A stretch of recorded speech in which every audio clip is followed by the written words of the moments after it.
कर दिया है, 25% का भारत सरकार ने कहा है कि हम पूरे मामले का स्टडी कर रहे हैं। तो पेनल्टी भी लगा। ये 11 साल से कौन सी स्टडी चल रही थी? आप सोचिए, 11 साल से क्या स्टडी चल रही थी कि आज अमेरिका के राष्ट्रपति को कैसे शब्दों में भारतीय जनता पार्टी की सरकार में किन शब्दों से भारत को कहना पड़ा उन्हें। उन्होंने कहा भारत के भी अपने कानून के बारे में क्या कहा उन्होंने। सोचिए आप कि जो सरकार लगातार पिछले 11 वर्षों से दोस्ती के बाद दोस्ती और कितनी दोस्ती बढ़ाई कि आज हमें क्या दिन देखने को पड़ रहे हैं। ये शुरुआत है बुरे दिनों की, क्योंकि इस देश के नौजवानों को नौकरी चाहिए, रोजगार चाहिए। अर्थव्यवस्था बेहतर होगी तो रोजगार, नौकरियां मिलेंगी। अगर इस तरह की पाबंदियां लगेंगी, इस तरह की रुकावटें होंगी तो हमारे देश की अर्थव्यवस्था का क्या होगा। अभी ट्रम्प ने ट्वीट पे फिर पोस्ट किया, इंडिया और रशिया की इकोनॉमी को डेड इकोनॉमी का ऐसा लग रहा है कि बार बार वो हमलावर हो रहे हैं। अभी डेड इकोनॉमी भी देखिए वो क्या कह रहे हैं उस पे, उससे ज्यादा जरूरी ये है कि हम अपना खुद का देखें। महंगाई बढ़ रही है, रोजगार है नहीं, सरकार नौकरी नहीं दे रही है, किसानों को आय दोगुनी की बात थी वो नहीं दे पा रहे हैं। न जाने कितने बड़े पैमाने पे किसान खड़े हुए हैं जिससे उनको खाद मिल जाए, खाद नहीं मिल पा रही है। आप देखिए ना, ट्रेड डेफिसिट चीन से क्या है।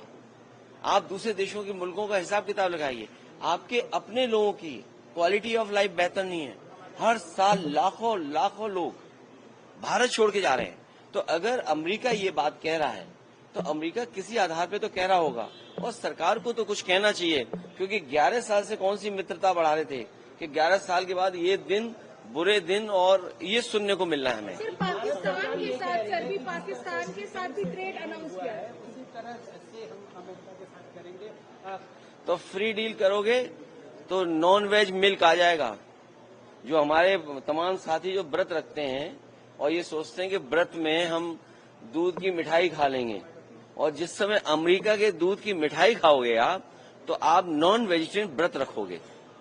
इसके बारे में आपको सोचना होगा। अगर फ्री ट्रेड किस किस क्षेत्र में आप करोगे, किस क्षेत्र में दबाव बनाया जा रहा है। आप अपनी अर्थव्यवस्था देखिए ना, कहाँ खड़े हैं आप किसान की आय दोगुनी नहीं कर पाए। आप दुनिया में जिस तरह लोगों का जीवन बेहतर है, अपने लोगों को भागने दे रहे हो भारत छोड़ कर। लाखों गए, कितने गए लोग तो सुनने में आ रहा है, जितने पड़ोसी अच्छे देश हैं वहां पर कारोबार भी लेके चले गए।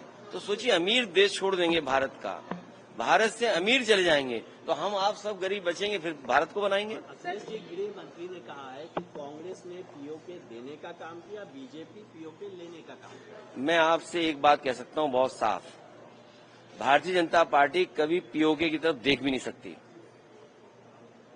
सर, होम मिनिस्टर ये भी कहा है कि कोई भी हिंदू जो है वो टेररिस्ट नहीं हो सकता है। राज्यसभा के अंदर उसने बोला है। देखिए ये आप क्यों नहीं समझते हो? वो जो राजनीति है ना भावनाओं से करने की, ये इमोशंस का इस्तेमाल करते हैं राजनीति में वोट के लिए। इनके लिए इमोशंस महत्वपूर्ण है, इमोशंस से सरकार चला रहे हैं। ये अर्थव्यवस्था से सरकार नहीं चला रहे हैं। इनसे पूछिए कि लाखों लाख लोग भारत छोड़ के जा रहे हैं, क्यों जा रहे हैं? लोग भाग गए पैसा लेकर के, बैंकें डुबा करके। किसान को कुछ दे नहीं रहे हैं आप, नौजवान को नौकरी नहीं दे रहे हैं, और आरक्षण खा रहे हैं वो अलग से।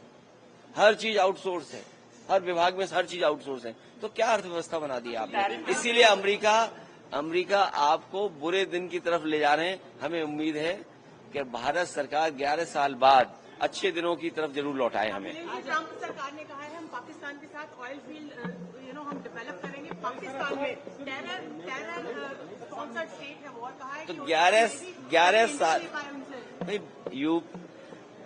भारतीय जनता पार्टी की 11 साल की सरकार के बाद भी ये सुनना पड़ रहा है हमें।